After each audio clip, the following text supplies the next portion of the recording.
Il y a 6 ans, ma sœur Sarah m'a proposé une idée d'entreprise, un dimanche, pendant le dîner. Une agence de marketing, m'a-t-elle dit, tout en faisant rebondir son fils de 3 mois sur ses genoux. J'ai les compétences en vente. Toi, tu as le capital et le diplôme en commerce. Nous serions des partenaires parfaits. J'avais 125 000 $ d'économie. 10 années de travail comme ingénieur logiciel, vivant dans un studio, conduisant une Honda de 2009, préparant mes déjeuners, chaque prime, chaque augmentation, tout allait directement dans l'épargne. Mes parents ont immédiatement adoré l'idée. Une entreprise familiale. Maman a joint ses mains. Vous deux, travaillant ensemble, construisant quelque chose. C'est magnifique. Papa s'est penché en avant. Daniel, tu es si bon avec les chiffres. Sarah est si douée avec les gens. C'est parfait. J'ai hésité. Je ne sais pas démarrer une entreprise et risquer. Elle vient d'avoir un bébé. Maman a dit doucement, elle essaie de construire un avenir pour votre neveu. La famille est de la famille, n'est-ce pas? Cette phrase, je l'entendrai à nouveau. J'ai accepté, surtout parce que Sarah semblait épuisée et pleine d'espoir, et je voulais être le bon frère. Nous avons créé une SARL 2 semaines plus tard, ouvert un compte bancaire professionnel commun. Nos deux noms y figuraient, avec un accès complet. J'ai transféré l'intégralité des 125 000 $, avec un accord de partenariat à partage égal, 50-50. Sarah gérerait les opérations quotidiennes et l'acquisition de clients. Je m'occuperai des finances et de la stratégie depuis la maison, tout en conservant mon emploi d'ingénieur à 85 000 $ par an. Les 6 premiers mois semblaient légitimes, avec une croissance lente. Location de bureau, frais de marketing de base, quelques petits clients. Les revenus étaient modestes, mais réels. J'ai configuré QuickBooks et suivi chaque dollar. Puis, j'ai commencé à remarquer des choses. 9 mois plus tard, j'examinais les dépenses mensuelles. Dîner client, 340 $ dans un steakhouse que je n'avais jamais entendu. J'ai appelé Sarah immédiatement. Qu'est-ce que ce frais de dîner? Prospect nouveau, m'a-t-elle dit. Il fallait les emmener dans un endroit sympa pour les impressionner. Avons-nous signé avec eux? Pas encore. Construire la relation prend du temps. J'ai fait défiler l'écran. 2 autres dîners avec des prospects ce mois-ci. 280. 420. Sarah, c'est le 3e. Qui sont ses clients? Son ton a changé.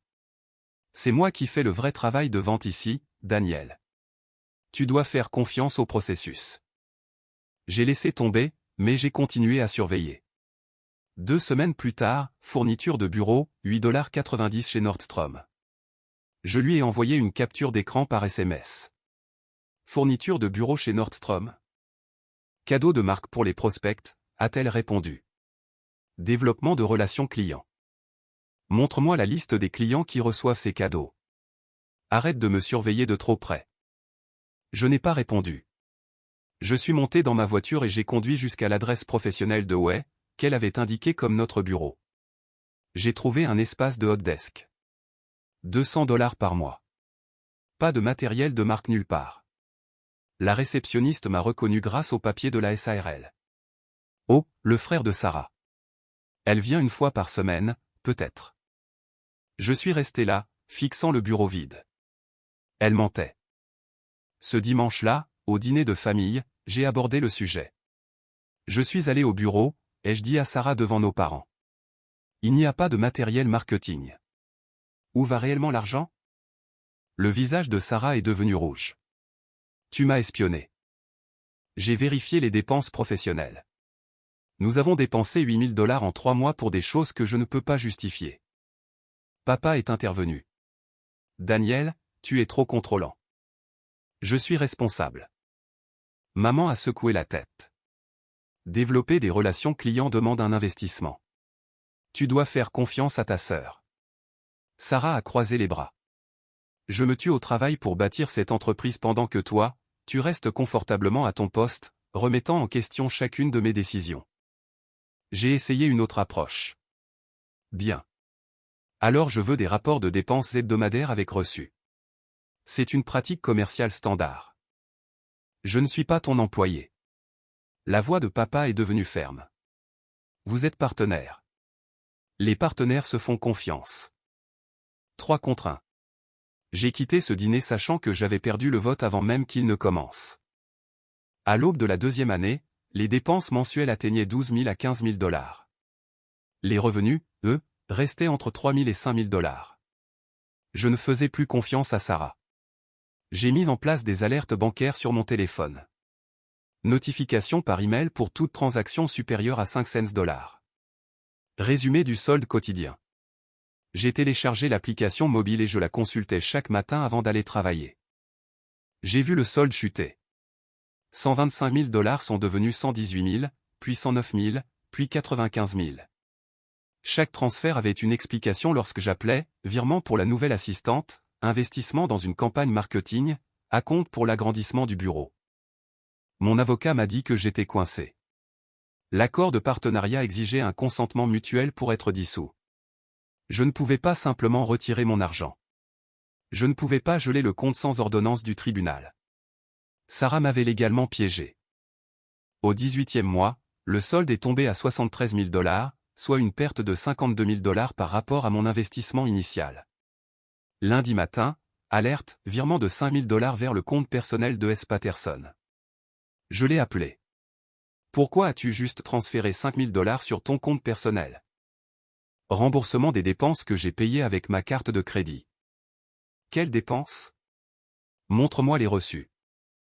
Je te les enverrai plus tard. Elle ne l'a jamais fait. Mardi, virement de 4 200 $. J'ai envoyé un SMS, arrête. Nous devons nous voir aujourd'hui. Occupé avec une présentation client. Mercredi, virement de 6 800 $. J'ai appelé mon avocat d'affaires depuis le parking de mon travail. Puis-je geler le compte? Passant le consentement du partenaire ou une ordonnance du tribunal. Elle a un accès légal. Et si j'essaie de retirer mon investissement?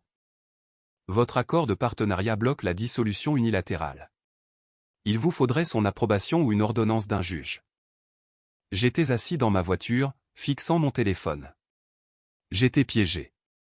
Jeudi matin, je me suis réveillé avec 3 alertes, 23h47, virement de 8 000 $. 2h33 du matin, virement de 7 500 $. 5h18 du matin, virement de 9 200 $. Elle vidait le compte pendant que je dormais. Solde, 38 000 $, après être tombé de 73 000 $ en 4 jours. Je me suis rendu directement à la banque à 9h, à l'ouverture. Je dois geler ce compte immédiatement. Le directeur de la banque a consulté le compte. Les 2 titulaires du compte doivent consentir, ou vous auriez besoin d'une ordonnance du tribunal, Monsieur Patterson. Elle a un accès légal. Nous ne pouvons pas intervenir dans un différend commercial. Je suis parti et j'ai appelé mon avocat depuis le parking. J'ai besoin d'une injonction d'urgence aujourd'hui, tout de suite. Les tribunaux sont fermés du vendredi au lundi pour le long week-end. L'audience la plus proche est mardi. Elle aura tout vidé d'ici là. Je sais. Je suis désolé, mais c'est le système. J'ai conduit jusqu'à la maison de Sarah. Sa voiture était dans l'allée. J'ai frappé. Pas de réponse. J'ai envoyé un SMS, je vais déposer une plainte. Arrêtez de transférer des fonds, sinon cela deviendra une preuve de fraude. Sa réponse est arrivée 30 secondes plus tard. J'ai parlé à mon avocat. Elle avait un avocat. Elle préparait cela depuis des semaines. Je suis allé au poste de police, j'ai déposé une plainte pour vol, montrant à l'agent mon téléphone avec les alertes, les transferts nocturnes à 2h et 5h du matin. Un compte joint signifie qu'elle a un accès légal, m'a-t-il dit. C'est une affaire civile, pas criminelle. Elle vole pendant que nous parlons. Il a pointé de l'autre côté de la rue. Le palais de justice est juste là. Déposer une demande d'injonction, mais nous ne pouvons pas arrêter quelqu'un pour avoir accédé à un compte pour lequel il est légalement autorisé à utiliser. Je suis parti, avec rien. Les tribunaux étaient fermés tout le week-end. J'ai regardé les alertes arriver en temps réel. Samedi 3h08 du matin, virement de 8 000 $. Samedi 23h43, virement de 6 500 $. Dimanche 7h22 du matin, virement de 4 200 $. Chaque fois que mon téléphone vibrait, je me sentais de plus en plus impuissant. J'ai appelé mon avocat samedi matin. Elle continue. Je sais. Les tribunaux ouvrent mardi. Tiens juste jusqu'à alors. Dimanche soir, le solde était de 8300 $. J'avais commencé la semaine avec 73 000 $. Je n'ai pas dormi dimanche soir, fixant juste mon téléphone en attendant la prochaine alerte. Mon plan, déposer la plainte dès l'ouverture du palais de justice mardi matin. Lundi 6h07 du matin. L'alerte est arrivée. Compte fermé. Dernier transfert, 85 318 $ vers le compte personnel de S. Patterson. J'ai appelé la banque. Où est mon argent? Le compte a été résilié par le second titulaire du compte ce matin à 6h07. Tous les fonds restants ont été transférés et le compte professionnel a été fermé. Peut-elle faire ça? Les deux titulaires de compte ont une autorité totale sur le compte, Monsieur Patterson.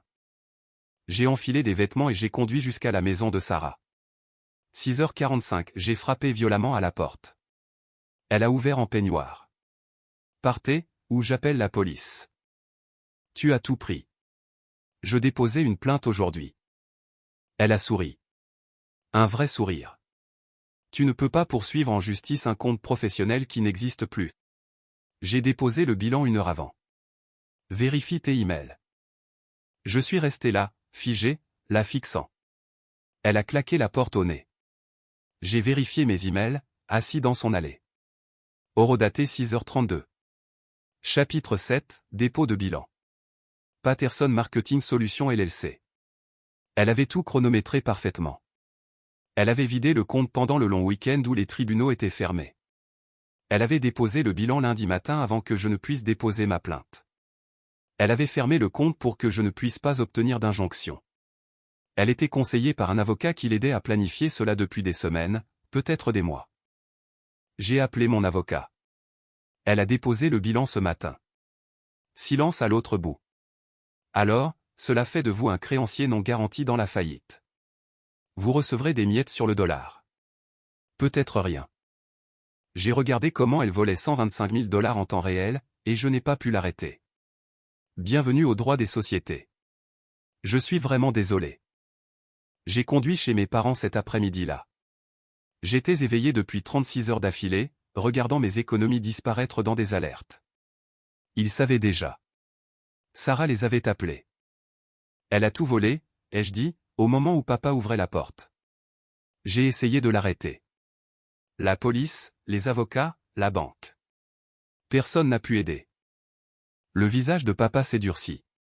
Tu as essayé de poursuivre ta sœur en justice? Appeler la police contre ta famille. Maman était derrière lui, les bras croisés. Comment as-tu pu faire ça? Je suis entré. Elle a pris 125 000 $. J'ai reçu des alertes à 2 heures du matin, à 5 heures du matin. Je l'ai regardé vider le compte pendant que j'essayais tout pour l'arrêter légalement. Papa m'a coupé la parole. La famille s'entraide, Daniel. Et voilà, cette phrase encore. Elle avait besoin de cet argent pour faire tourner son foyer pendant que l'entreprise échouait. Tu es célibataire. Tu gagnes 85 000 $ par an. Tu t'en remettras. Elle a 2 enfants à nourrir. Je les ai fixés. L'entreprise n'a pas échoué. Elle l'a mise en faillite intentionnellement tout en volant mon investissement. Maman a secoué la tête. Une entreprise, c'est risqué. Tu as perdu de l'argent. Ça arrive. Ne blâme pas ta sœur d'avoir essayé. Elle a acheté une Lexus avec mon argent. Je l'ai vue sur Instagram. La mâchoire de papa s'est serrée. Elle avait besoin d'un moyen de transport fiable pour les réunions clients. Je les ai regardés tous les deux. Ils savaient. Ils savaient qu'elle m'avait volé et ils la défendaient quand même. J'ai quitté leur maison ce jour-là et j'ai bloqué tous leurs numéros. J'avais tout fait, mis en place des alertes, engagé des avocats, appelé la police, été à la banque, confronté Sarah, déposé des rapports, et j'avais quand même perdu parce que le système lui avait permis de voler légalement, et que ma famille avait choisi son camp. J'ai donc décidé que j'avais fini de me battre contre des gens qui avaient truqué le jeu contre moi dès le départ. Il me restait 18 400 $ sur mon compte courant personnel, maintenu séparé de l'entreprise pendant tout ce temps. 10 années d'économies effacées, ne me laissant que ce que j'aurais pu économiser en 2 ans. J'avais 32 ans et je recommençais à zéro. J'ai gardé mon emploi d'ingénieur à 87 000 $ par an et j'ai déménagé dans un appartement moins cher de l'autre côté de la ville. Le loyer est passé de 1600 cents à 1000 $, un seule chambre au lieu de deux, immeuble plus ancien, peu importait. J'ai bloqué les numéros de mes parents, le numéro de Sarah, et j'ai supprimé mon compte Facebook. Cette première semaine dans le nouvel appartement, j'étais assis à la table de ma cuisine, digérant ce qui s'était passé. J'avais lutté aussi fort que n'importe qui, alerte, avocat, police, banque, confrontation, et j'avais perdu quand même, non pas parce que j'étais stupide ou paresseux, mais parce que le système lui avait permis de voler légalement. J'ai ouvert un nouveau tableur et construit un budget à partir de zéro. Économiser 2200 $ par mois. Reconstruire ce qu'elle avait pris. À ce rythme, il me faudrait 5 ans pour revenir aux 125 000 $. J'ai commencé quand même. 3 mois plus tard, mon téléphone a sonné d'un numéro inconnu. J'ai failli le laisser aller sur la messagerie vocale, mais j'ai répondu à la dernière seconde. La voix de ma mère est venue. Daniel, c'est maman. J'aurais dû raccrocher immédiatement. Sarah dit que tu ne rends pas ses appels, a-t-elle dit. Dis à Sarah de vendre la Lexus et de me rembourser. Elle a besoin de cette voiture pour les enfants. Ma mâchoire s'est contractée si fort que j'ai eu mal. Elle a encore plus besoin de mes 125 000 $. Apparemment, cela fait 3 mois. Cette rancune est malsaine et tu dois passer à autre chose. Je ne garde pas rancune. Je me protège contre des voleurs. Elle m'a raccroché au nez. J'ai bloqué le nouveau numéro et je suis retourné à mon tableur. 6 mois après le vol, j'ai commencé une thérapie. Je me suis assis dans un petit bureau avec une femme nommée Dr Reed, spécialisée dans les traumatismes familiaux, et j'ai tout expliqué, du début à la fin. Tu as fait tout ce qu'il fallait légalement, m'a-t-elle dit lorsque j'ai terminé. Rien de tout cela n'est ta faute. Alors, pourquoi ai-je l'impression d'avoir échoué? Parce que tu as fait confiance à ta famille et qu'elle a exploité cette confiance pour son propre bénéfice. C'est un traumatisme, Daniel, pas un échec. Je me suis engagé dans des séances hebdomadaires et j'ai commencé à déballer des années passées à être celui qui était responsable, celui sur qui on comptait, celui qui était puni pour avoir fait tout ce qu'il fallait. L'année 1 a apporté une promotion au poste d'ingénieur logiciel senior à 102 000 $ par an. Mes économies sont montées à 26 400 $. Toujours pas près des 125 000 $ que j'avais perdus, mais c'était un progrès tangible. Je sortais occasionnellement, rien de sérieux. Dr Reed a dit que j'avais des problèmes de confiance, ce qui semblait évident. Je me suis inscrit à une salle de sport et j'ai commencé à soulever des poids, canalisant ma colère vers quelque chose de productif. J'ai acheté une Honda Civic d'occasion pour 9 200 $. Transport fiable, rien de tape à accent grave-l'œil. Ma vie était plus petite qu'avant, mais elle était entièrement mienne. Puis ma cousine Lisa m'a contacté sur Facebook. Nous étions proches enfants, mais nous nous étions éloignés en adultes. Son message était direct, j'ai appris ce qui s'est passé avec l'entreprise. C'est nul et je suis désolé. Sarah t'a volé. La première personne de ma famille à le dire clairement.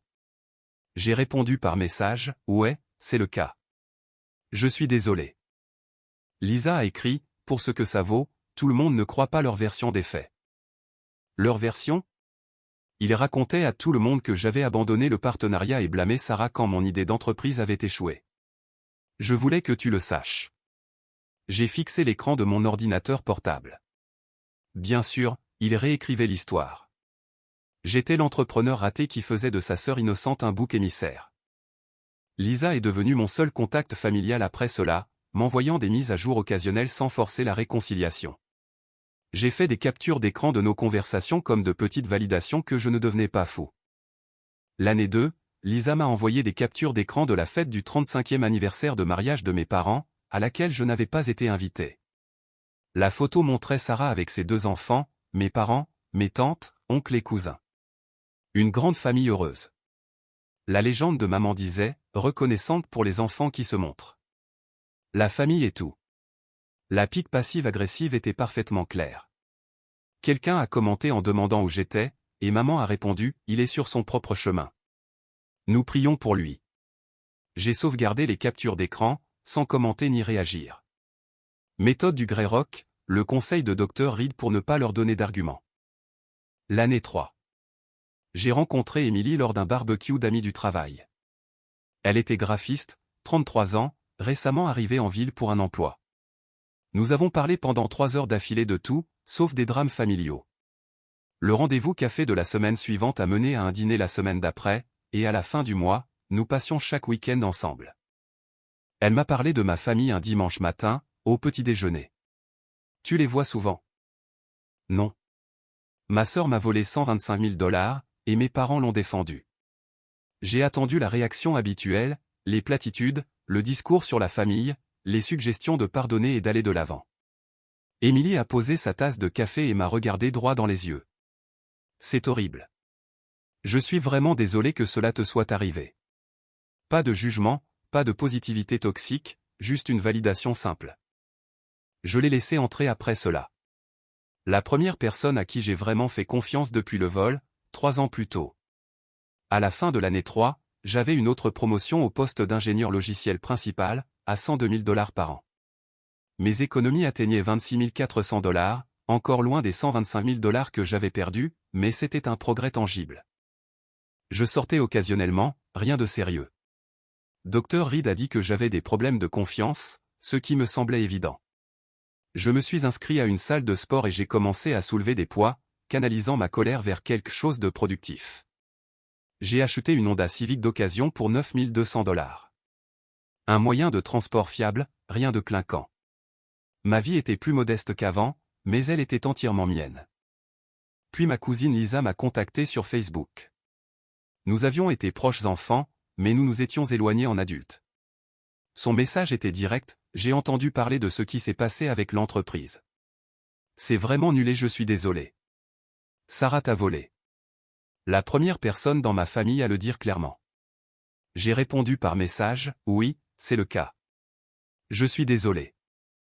Lisa a écrit, pour ce que ça vaut, tout le monde ne croit pas leur version des faits. Leur version? Il racontait à tout le monde que j'avais abandonné le partenariat et blâmé Sarah quand mon idée d'entreprise avait échoué. Je voulais que tu le saches. J'ai fixé l'écran de mon ordinateur portable. Bien sûr, il réécrivait l'histoire. J'étais l'entrepreneur raté qui faisait de sa sœur innocente un bouc émissaire. Lisa est devenue mon seul contact familial après cela, m'envoyant des mises à jour occasionnelles sans forcer la réconciliation. J'ai fait des captures d'écran de nos conversations comme de petites validations que je ne devenais pas fou. L'année 2, Lisa m'a envoyé des captures d'écran de la fête du 35e anniversaire de mariage de mes parents, à laquelle je n'avais pas été invité. La photo montrait Sarah avec ses 2 enfants, mes parents, mes tantes, oncles et cousins. Une grande famille heureuse. La légende de maman disait, reconnaissante pour les enfants qui se montrent. La famille est tout. La pique passive-agressive était parfaitement claire. Quelqu'un a commenté en demandant où j'étais, et maman a répondu, il est sur son propre chemin. Nous prions pour lui. J'ai sauvegardé les captures d'écran, sans commenter ni réagir. Méthode du Grey Rock, le conseil de Dr Reed pour ne pas leur donner d'arguments. L'année 3. J'ai rencontré Émilie lors d'un barbecue d'amis du travail. Elle était graphiste, 33 ans, récemment arrivée en ville pour un emploi. Nous avons parlé pendant 3 heures d'affilée de tout, sauf des drames familiaux. Le rendez-vous café de la semaine suivante a mené à un dîner la semaine d'après, et à la fin du mois, nous passions chaque week-end ensemble. Elle m'a parlé de ma famille un dimanche matin, au petit déjeuner. Tu les vois souvent? Non. Ma sœur m'a volé 125 000 $, et mes parents l'ont défendu. J'ai attendu la réaction habituelle, les platitudes, le discours sur la famille, les suggestions de pardonner et d'aller de l'avant. Émilie a posé sa tasse de café et m'a regardé droit dans les yeux. C'est horrible. Je suis vraiment désolé que cela te soit arrivé. Pas de jugement, pas de positivité toxique, juste une validation simple. Je l'ai laissé entrer après cela. La première personne à qui j'ai vraiment fait confiance depuis le vol, 3 ans plus tôt. À la fin de l'année 3, j'avais une autre promotion au poste d'ingénieur logiciel principal, à 102 000 $ par an. Mes économies sont montées à 26 400 $. Toujours pas près des 125 000 $ que j'avais perdus, mais c'était un progrès tangible. Je sortais occasionnellement, rien de sérieux. Dr Reed a dit que j'avais des problèmes de confiance, ce qui semblait évident. Je me suis inscrit à une salle de sport et j'ai commencé à soulever des poids, canalisant ma colère vers quelque chose de productif. J'ai acheté une Honda Civic d'occasion pour 9 200 $. Transport fiable, rien de tape à accent grave-l'œil. Ma vie était plus modeste qu'avant, mais elle était entièrement mienne. Puis ma cousine Lisa m'a contacté sur Facebook. Nous avions été proches enfants, mais nous nous étions éloignés en adultes. Son message était direct, j'ai entendu parler de ce qui s'est passé avec l'entreprise. C'est vraiment nul et je suis désolé. Sarah t'a volé. La première personne dans ma famille à le dire clairement. J'ai répondu par message, oui, c'est le cas. Je suis désolé. Lisa a écrit, pour ce que ça vaut, tout le monde ne croit pas leur version des faits. Leur version? Il racontait à tout le monde que j'avais abandonné le partenariat et blâmé Sarah quand mon idée d'entreprise avait échoué. Je voulais que tu le saches. J'ai fixé l'écran de mon ordinateur portable. Bien sûr, il réécrivait l'histoire. J'étais l'entrepreneur raté qui faisait de sa sœur innocente un bouc émissaire. Lisa est devenue mon seul contact familial après cela, m'envoyant des mises à jour occasionnelles sans forcer la réconciliation. J'ai fait des captures d'écran de nos conversations comme de petites validations que je ne devenais pas fou. L'année 2, Lisa m'a envoyé des captures d'écran de la fête du 35e anniversaire de mariage de mes parents, à laquelle je n'avais pas été invité. La photo montrait Sarah avec ses 2 enfants, mes parents, mes tantes, oncles et cousins. Une grande famille heureuse. La légende de maman disait, reconnaissante pour les enfants qui se montrent. La famille est tout. La pique passive-agressive était parfaitement claire. Quelqu'un a commenté en demandant où j'étais, et maman a répondu, il est sur son propre chemin. Nous prions pour lui. J'ai sauvegardé les captures d'écran, sans commenter ni réagir. Méthode du Grey Rock, le conseil de Dr Reed pour ne pas leur donner d'arguments. L'année 3. J'ai rencontré Émilie lors d'un barbecue d'amis du travail. Elle était graphiste, 33 ans, récemment arrivée en ville pour un emploi. Nous avons parlé pendant 3 heures d'affilée de tout, sauf des drames familiaux. Le rendez-vous café de la semaine suivante a mené à un dîner la semaine d'après, et à la fin du mois, nous passions chaque week-end ensemble. Elle m'a parlé de ma famille un dimanche matin, au petit déjeuner. Tu les vois souvent? Non. Ma sœur m'a volé 125 000 $, et mes parents l'ont défendu. J'ai attendu la réaction habituelle, les platitudes, le discours sur la famille, les suggestions de pardonner et d'aller de l'avant. Émilie a posé sa tasse de café et m'a regardé droit dans les yeux. C'est horrible. Je suis vraiment désolé que cela te soit arrivé. Pas de jugement, pas de positivité toxique, juste une validation simple. Je l'ai laissé entrer après cela. La première personne à qui j'ai vraiment fait confiance depuis le vol, 3 ans plus tôt. À la fin de l'année 3, j'avais une autre promotion au poste d'ingénieur logiciel principal, à 118 000 $ par an. Mes économies atteignaient 71 000 $, plus de la moitié de ce que j'avais perdu. Émilie et moi avons emménagé ensemble, partageant le loyer d'un appartement à 1 800 $ dans un quartier correct. La vie était modeste, calme et paisible. Pas de drame familial, pas de vol, pas de culpabilisation, juste le travail et Émilie et la thérapie, et la reconstruction lente de ce que Sarah avait détruit. J'ai fait ma demande en mariage un mardi soir au hasard, pendant que nous préparions le dîner et qu'elle riait de quelque chose de stupide que j'avais dit. Elle a dit oui sans hésitation. L'année 4. Une invitation d'anniversaire est arrivée par la poste pour le 7e anniversaire de mon neveu. La carte à l'intérieur venait de Sarah. Les enfants regrettent l'oncle Daniel. Il est temps de laisser le passé derrière nous et d'être de nouveau une famille. Émilie m'a trouvé en train de la fixer. Veux-tu aller regarder jouer à la famille parfaite avec l'argent qu'elle m'a volé? Non. Je soutiens ce que tu décides. J'ai jeté l'invitation à la poubelle sans répondre. 2 semaines plus tard, quelqu'un a frappé à la porte de notre appartement tôt un samedi matin. J'ai ouvert pour trouver mon père dans le couloir. Comment as-tu eu mon adresse? Je suis ton père. Tu ne peux pas te cacher de moi éternellement. Lisa avait dû lui donner. Bien que je ne l'ai pas invité à entrer, je ne bougeais pas du seuil. Tu as puni ta sœur assez longtemps, m'a-t-il dit. Elle lutte depuis 4 ans maintenant. J'ai failli éclater de rire. Elle a volé 125 000 $ et s'est acheté une Lexus. Ce n'est pas une lutte. L'entreprise a fait faillite. Daniel, tu dois accepter la réalité et aller de l'avant. Elle a fait couler notre entreprise systématiquement tout en drainant mon investissement pour financer son style de vie. C'est du vol, pas une faillite commerciale. Sa mâchoire s'est contractée visiblement. Nous sommes une famille. Tu ne peux pas simplement nous abandonner pour de l'argent. Vous m'avez abandonné en défendant son vol. Maintenant, partez. J'ai claqué la porte au nez et je l'ai verrouillée.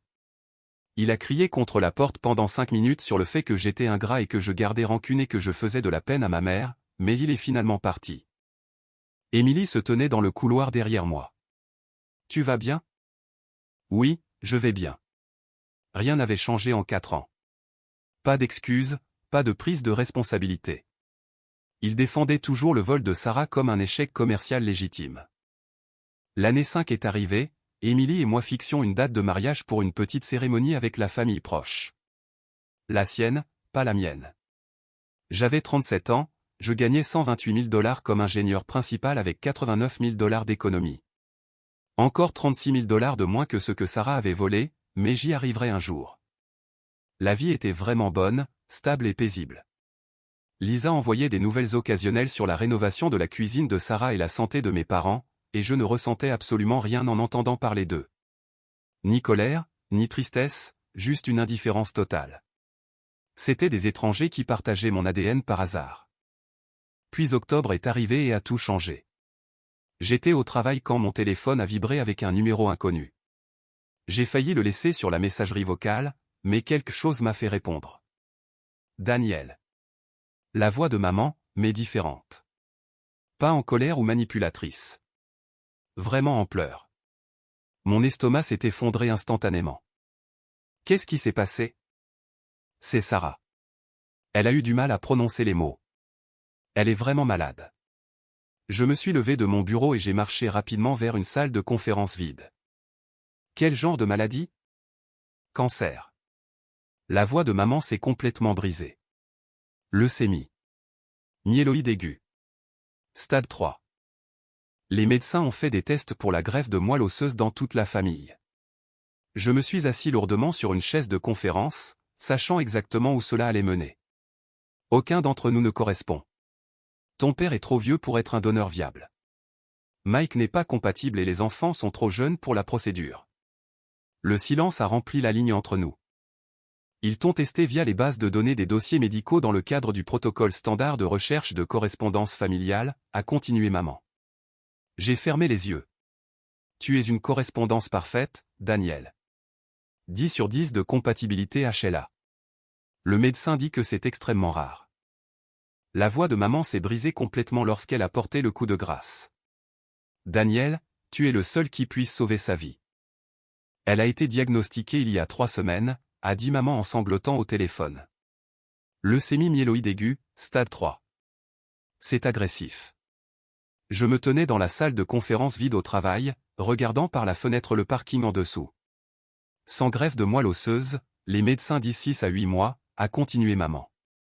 Nous avons tous été testés immédiatement.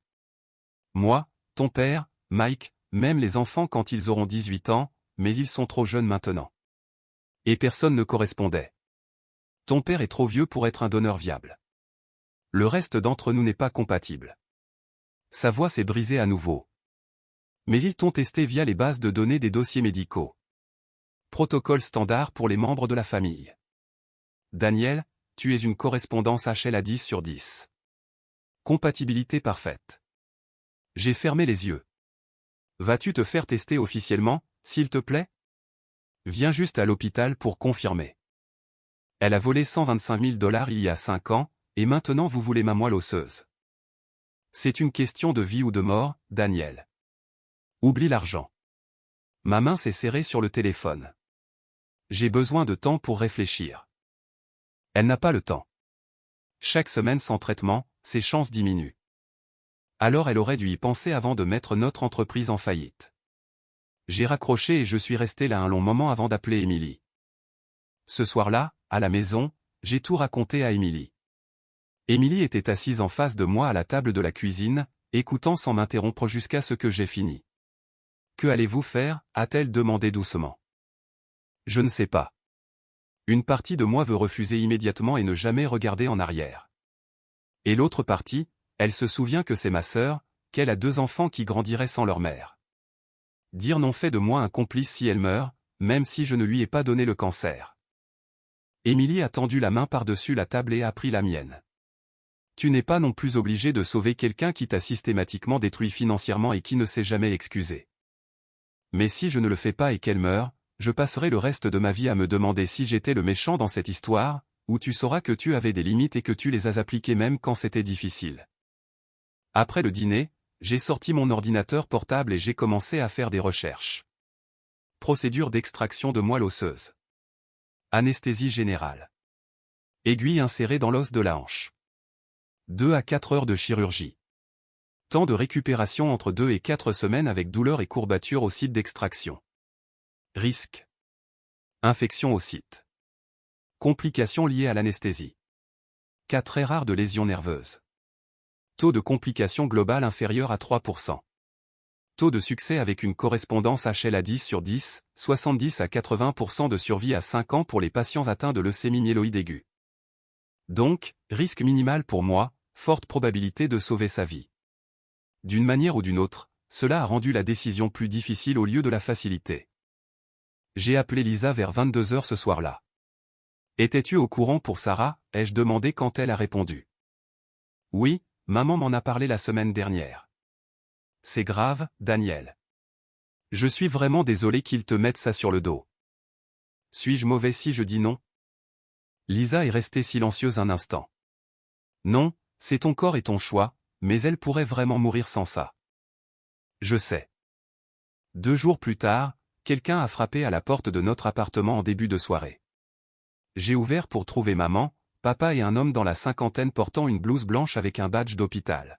« C'est le docteur Chen », a dit maman rapidement avant que je puisse fermer la porte. L'oncologue de Sarah.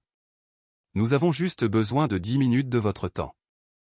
Émilie est apparue derrière moi dans le couloir, et je les ai laissés entrer contre mon meilleur jugement. Nous nous sommes assis dans le salon, moi et Émilie sur le canapé, mes parents dans les fauteuils, le docteur Chen debout avec une tablette à la main, professionnel et compatissant. J'apprécie que vous me receviez, docteur Chen a commencé. Je comprends que c'est une situation familiale compliquée, mais je voulais expliquer directement l'état médical de Sarah. Il a affiché des graphiques sur sa tablette montrant des résultats d'analyse sanguine et des chronologies que je ne comprenais pas entièrement. La leucémie myéloïde aiguë de stade 3 est agressive. Sans greffe de moelle osseuse, son pronostic est de 6 à 8 mois. Avec une greffe provenant de votre correspondance HLA parfaite, elle a une chance de survie à 5 ans de 70 à 80%. Je l'ai regardé droit dans les yeux. Leur avez-vous dit qu'elle m'a volé 125 000 $? Le docteur Chen a changé de position, mal à l'aise. Je suis ici pour discuter du traitement médical, pas de l'historique familial. Papa s'est penché en avant. Tu vois, même le docteur pense que je n'ai pas dit ça. Le docteur Chen l'a interrompu fermement. Je présente des faits médicaux afin que M. Patterson puisse prendre une décision éclairée. Il m'a regardé. Seriez-vous prêt à venir à l'hôpital pour des tests de compatibilité officiels? C'est juste une prise de sang pour confirmer ce que la base de données montre. J'ai croisé le regard d'Émilie. Elle a fait le plus petit signe de tête. Ton choix. Je suis là quoi qu'il arrive. Je ferai les tests, ai-je dit. Mais je ne m'engage pas à donner. Je confirme juste la correspondance avant de décider quoi que ce soit. Le visage de maman s'est inondé de soulagement, comme si j'avais déjà accepté tout. Ils sont partis 10 minutes plus tard, et j'ai su que mes parents pensaient avoir gagné. 3 jours plus tard, je suis allé à l'hôpital pour la prise de sang. La salle d'attente était à moitié pleine quand je suis entré, et je l'ai vue immédiatement. Sarah était assise dans un fauteuil roulant près des fenêtres, poussée par son mari, Mike. Elle était chauve à cause de la chimiothérapie, pâle et mince d'une manière qui semblait vraiment malade. Un port d'injection était visible sur sa poitrine au-dessus du col de sa chemise. Nos regards se sont croisés à travers la salle d'attente. Elle a détourné le regard en premier. Honte ou fierté, je ne pouvais pas dire lequel. Aucun accusé de réception, aucun merci d'avoir envisagé cela.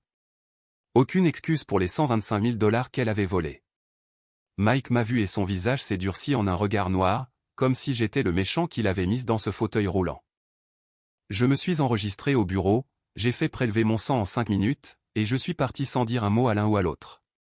Même en affrontant ces derniers instants, Sarah n'allait pas s'excuser. Une semaine plus tard, le docteur Chen a appelé mon téléphone portable. Correspondance 10 sur 10 confirmée, a-t-il dit. Compatibilité parfaite, exactement ce que la base de données prédisait. Quand pouvons-nous planifier la procédure de don? Je n'ai pas décidé si je le fais. Silence à l'autre bout. Monsieur Patterson, je comprends que c'est compliqué, mais le temps est vraiment critique ici. Chaque semaine qui passe, son état se détériore et la greffe devient moins susceptible de réussir. Je vous tiendrai au courant. J'ai raccroché.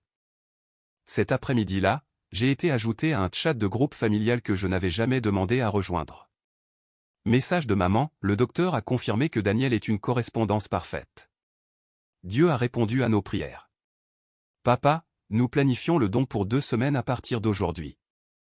J'ai tapé en retour, je n'ai pas accepté cela. Oncle Tom, à qui je n'avais pas parlé depuis 6 ans, tu laisserais vraiment ta sœur mourir, tante Linda? Pour de l'argent? Tu es dégoûtant. Un cousin dont je me souvenais à peine du nom, quel genre de personne refuse sa famille en crise médicale? Les messages continuaient d'arriver de membres de la famille élargie qui ne savaient rien de ce que Sarah avait réellement fait. J'ai mis le chat en sourdine, fait des captures d'écran de tout, et j'ai posé mon téléphone face vers le bas sur la table. 2 jours plus tard, le docteur Chen a rappelé, demandant une conférence familiale à l'hôpital. Une seule réunion, a-t-il dit, tout le monde ensemble afin que nous puissions en discuter correctement. J'ai accepté, même si je savais que c'était un piège. Émilie est venue avec moi. Nous sommes entrés dans une salle de conférence de l'hôpital pour trouver maman, papa, Sarah dans son fauteuil roulant, Mike debout derrière elle, et le docteur Chen en bout de table. Je me suis assis en face de Sarah avec Émilie à côté de moi. Le docteur Chen a commencé avec sa voix professionnelle. Je sais qu'il y a une histoire compliquée ici, mais d'un point de vue médical, cette greffe représente la meilleure chance de survie de Sarah. Maman pleurait déjà. S'il te plaît, Daniel, c'est ta sœur.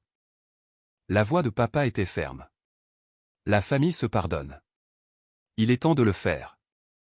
J'ai regardé Sarah droit dans les yeux. Avez-vous remboursé une partie des 125 000 $ que vous avez volés? Le silence a rempli la pièce. Mike a finalement parlé. Nous nous sommes concentrés sur les factures médicales. Donc, non, ai-je interrompu. 5 ans, 0 rendu. La voix de Sarah est sortie faible mais claire, s'adressant à moi directement pour la première fois. Daniel, je suis désolé pour tout. L'entreprise, l'argent, tout ça. J'ai eu tort. Je te rembourserai chaque centime. Je le promets. S'il te plaît, aide-moi juste à vivre assez longtemps pour le faire. Je l'ai regardée, chauve, mourante, désespérée dans ce fauteuil roulant. Quand? Après que j'ai récupéré, Sarah a dit rapidement. Je vendrai la maison si je le dois. Signe un contrat légal, tout ce que tu veux. S'il te plaît. Papa s'est levé. Tu vois, elle s'excuse. Elle va arranger les choses maintenant. Fais ce qu'il faut et sauve la vie de ta sœur. Je me suis levé aussi. Et tout le monde dans la pièce s'est tendu. J'ai regardé lentement autour de la table. Maman pleurait, papa attendait avec colère, Sarah désespérée, Mike prêt à exploser, docteur Chen attendant professionnellement, Émilie solidaire et calme. J'ai parlé clairement et calmement. Vous m'avez appris que la famille cède. C'est exactement ce que vous m'avez dit il y a 5 ans lorsque Sarah a mis notre entreprise en faillite et a volé 125 000 $ de mes économies de vie. Vous avez dit qu'elle avait des enfants à nourrir, que je gagnerais plus d'argent, que la famille passe en premier. J'ai marqué une pause. Vous aviez raison. La famille cède. Alors, j'aide ma famille maintenant. Moi. Et ma famille n'inclut pas les personnes qui ne se rappellent mon existence que lorsqu'elles sont en train de mourir et qu'elles ont besoin de pièces de rechange. Encore une pause. La réponse est non. Le silence dans cette pièce était absolu. Le docteur Chen a essayé une dernière fois. Monsieur Patterson, je comprends que vous soyez en colère, mais c'est vraiment une question de vie ou de mort. Je ne suis pas en colère, docteur. J'ai fini. Ma moelle osseuse n'est pas une propriété commune juste parce que nous partageons l'ADN. Maman s'est effondrée en avant sur sa chaise, sanglotant dans ses mains. Papa s'est levé assez vite pour renverser sa chaise. Tu l'as détruit. Non, papa. La leucémie l'a détruit. Je ne la sauve juste pas. Il y a une différence. Sarah a commencé à pleurer, sa voix se brisant. S'il te plaît, j'ai des enfants. Ils ont besoin de leur mère. Je l'ai regardé une dernière fois. Alors, tu aurais dû y penser avant de voler l'oncle de tes enfants. Élevez-les pour traiter les gens mieux que tu ne m'as traité. Peut-être alors ils auront une famille qui se montrera quand ils auront besoin d'aide. Mike s'est levé rapidement. Espèce de, Emily s'est immédiatement interposée entre nous. J'ai marché vers la porte. Derrière moi, maman hurlait, Daniel, s'il te plaît. C'est ta sœur. Je me suis arrêté dans l'embrasure de la porte et je me suis retourné une dernière fois. Elle a cessé d'être ma sœur quand vous avez défendu son vol. Vous avez tous fait votre choix il y a 5 ans. Maintenant, je fais le mien. J'ai quitté cet hôpital sans me retourner. Derrière moi, la famille s'effondrait exactement comme le titre l'avait promis, maman hurlait, papa criait, Sarah sanglotait, Mike essayait de dépasser Emily pour me suivre. Et je ne ressentais rien d'autre qu'une grande fatigue. Le combat était terminé. Le lendemain de la confrontation à l'hôpital, je m'attendais à l'explosion sur les réseaux sociaux, aux attaques de la famille élargie, aux publications Facebook me traitant de sans-cœur, au déferlement public que j'avais vu arriver à d'autres personnes qui refusaient les demandes familiales. Mais il n'y avait rien. Un silence total. Lisa m'a envoyé un SMS ce soir-là. Ils gardent ça discret. Ils ne veulent pas que les gens posent des questions sur les raisons de ton refus. J'ai réfléchi un instant, puis j'ai compris. Si elle rendait public mon refus, les gens demanderaient pourquoi. Et expliquer le vol de 125 000 $ les ferait mal paraître, pas moi. Rester silencieux les protégeait plus que de m'attaquer. J'ai vérifié Facebook juste pour confirmer. Aucune publication de mes parents, rien de Sarah, aucun drame familial.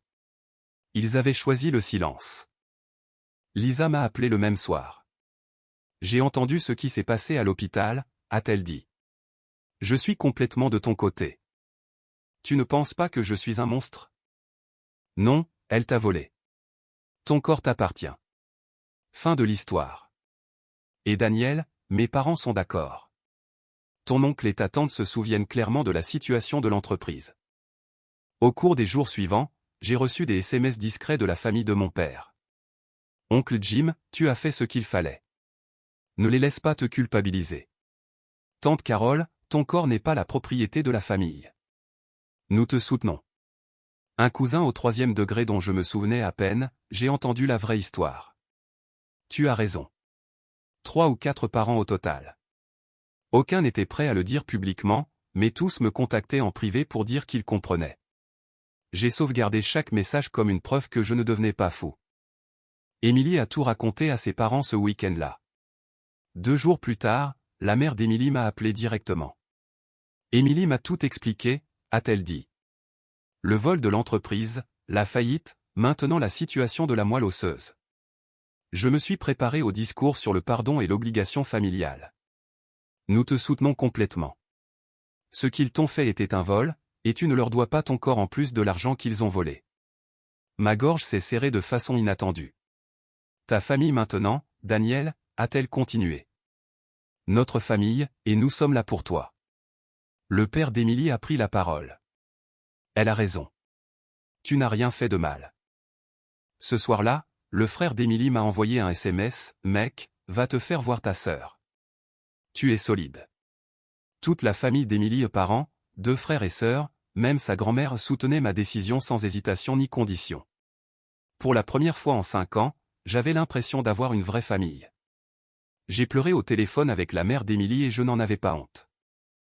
2 semaines après la réunion à l'hôpital, Lisa m'a envoyé un lien. Ils ont lancé un GoFundMe, m'a-t-elle dit. J'ai cliqué pour trouver une collecte de fonds intitulée « Aider Sarah à combattre la leucémie ». Maman célibataire a besoin d'une greffe. La description était purement médicale et factuelle, le diagnostic de Sarah, la recherche d'une correspondance de donneurs, les factures médicales croissantes, l'espoir de guérison, sans mention de mon refus, sans reproche, sans méchant dans l'histoire, juste une mère de 2 enfants malades qui avait besoin d'aide. 52 000 $ levés en 2 semaines. Les commentaires étaient normaux, des messages de soutien, je prie pour toi, sois forte, envoi d'amour. Il ne me blâmait pas publiquement parce que cela nécessiterait d'expliquer publiquement pourquoi j'avais refusé, ce qui signifierait admettre le vol. Le silence les protégeait plus que de m'attaquer ne l'aurait fait. Ce soir-là, Émilie et moi étions assis à la table de la cuisine, examinant nos finances. J'avais 89 000 $ d'économie, reconstruit lentement sur 5 ans. À quoi penses-tu ? A demandé Émilie en observant mon visage. Elle est toujours ma sœur, et ses enfants ont besoin de leur mère. Tu ne lui dois rien. Je le sais, mais je peux aider sans les laisser revenir dans ma vie. J'ai ouvert la page GoFundMe et j'ai fait un don anonyme de 15 000 $. Pas pour le pardon de Sarah, pas pour l'approbation de mes parents, mais pour ces enfants qui n'avaient rien demandé de tout cela et pour un traitement médical qui pourrait sauver la vie de leur mère. Émilie m'a regardé terminer la transaction. Tu es une meilleure personne qu'ils ne le méritent. Je ne le fais pas pour eux. Je le fais pour pouvoir dormir la nuit en sachant que j'ai aidé quand je pouvais choisir de le faire, et non quand on me l'exigeait. Il y a une différence entre donner son corps parce que quelqu'un vous a volé et l'exige, et choisir d'aider financièrement selon ses propres conditions. L'un détruit vos limites, l'autre les maintient. 6 semaines plus tard, Lisa m'a envoyé un SMS, ils ont trouvé un donneur, une demi-correspondance du registre national. Chirurgie prévue pour la semaine prochaine. J'ai senti un poids quitter ma poitrine que je n'avais pas entièrement réalisé être là. Émilie m'a trouvé en train de fixer mon téléphone. Comment te sens-tu ? Comme si je pouvais respirer à nouveau. Elle a une vraie chance maintenant. Et cela ne dépend pas de moi. Regrettes-tu de ne pas l'avoir fait toi-même ? Non, je regrette qu'elle soit tombée malade. Mais je ne regrette pas ma limite. Nous avons ouvert une bouteille de vin ce soir-là et nous avons eu une célébration tranquille que Sarah survivrait et que je ne m'étais pas détruit pour que cela se produise. Le jour de la chirurgie est arrivé et je ne suis pas allé à l'hôpital. Lisa m'a envoyé des mises à jour tout au long de la journée. La chirurgie a commencé il y a 4 heures. Elle a réussi et est maintenant aux soins intensifs. J'ai pleuré en lisant ce dernier message. La première fois depuis la confrontation à l'hôpital. Émilie était assise à côté de moi. Pourquoi pleures-tu ? Soulagement. Elle va vivre et je ne suis pas le méchant. Tu n'as jamais été le méchant. Dis ça à mes parents. 3 mois après la chirurgie, Lisa m'a mis au courant de la récupération de Sarah. Elle avait survécu mais avait développé une maladie de greffon contre l'hôte, des complications courantes avec les donneurs à demi-correspondance. Longue récupération à venir, médicaments immunosuppresseurs pendant des années, visites fréquentes à l'hôpital. Cela aurait été plus facile avec ma correspondance parfaite, mais elle allait vivre. Les médecins parlent d'un taux de survie à 5 ans de 65%. Lisa a dit que c'était de bonne chance. Je suis vraiment contente qu'elle s'en soit sortie. Elle a demandé si tu irais lui rendre visite. Non, elle veut s'excuser en personne. Elle avait 5 ans avant de tomber malade. Je n'ai pas besoin d'excuses de dernière minute maintenant qu'elle a survécu. 6 mois après la chirurgie, un email est arrivé de papa. Je n'avais jamais bloqué les emails, seulement les numéros de téléphone. C'était court. Daniel. Sarah est vivante et récupère lentement. Les complications dues au donneur à demi-correspondance l'affecteront pendant des années, mais nous gérons cela. Ne nous contactez pas. Nous avons fait la paix avec le fait que tu ne fais plus partie de cette famille. Pas de reproches, pas de culpabilisation, juste une coupure froide, officialisant les choses.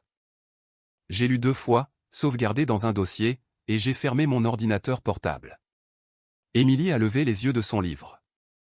Qu'est-ce qu'il disait ? Qu'on ne fait plus partie de la famille.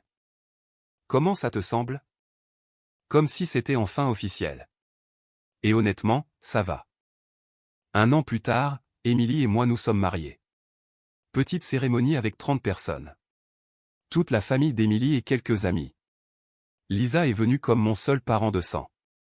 Les parents d'Émilie nous ont conduits tous les 2 jusqu'à l'hôtel ensemble parce que les miens ne voulaient pas venir.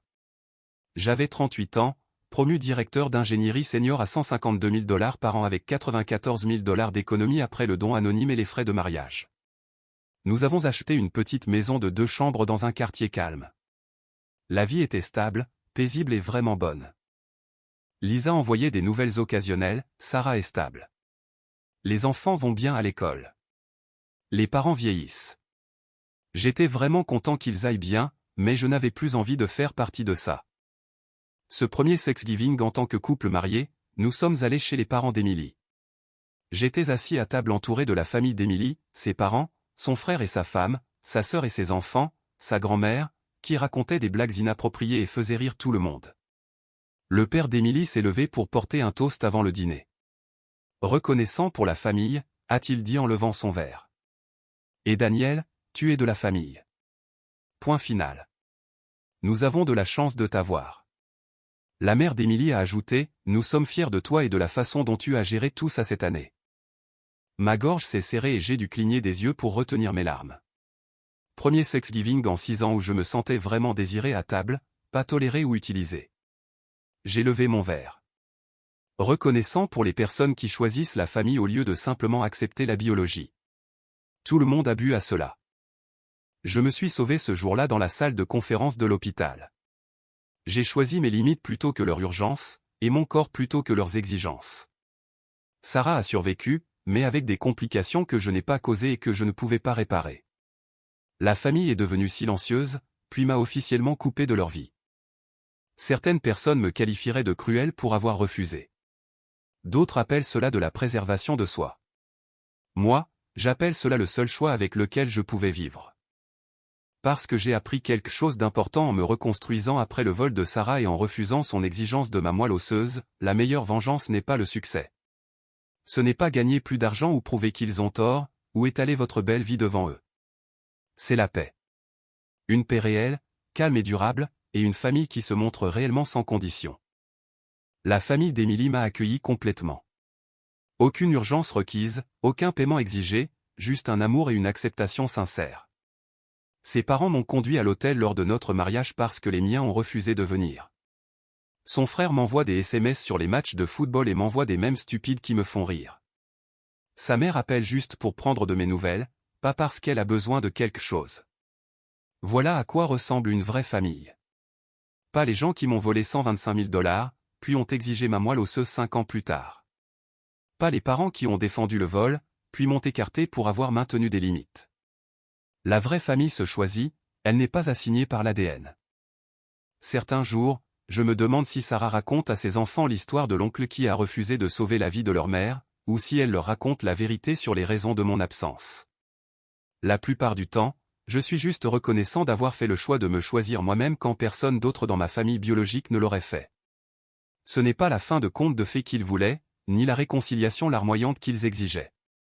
C'est juste une paix difficile, imparfaite, avec des gens qui m'aiment sans avoir besoin que je saigne pour eux.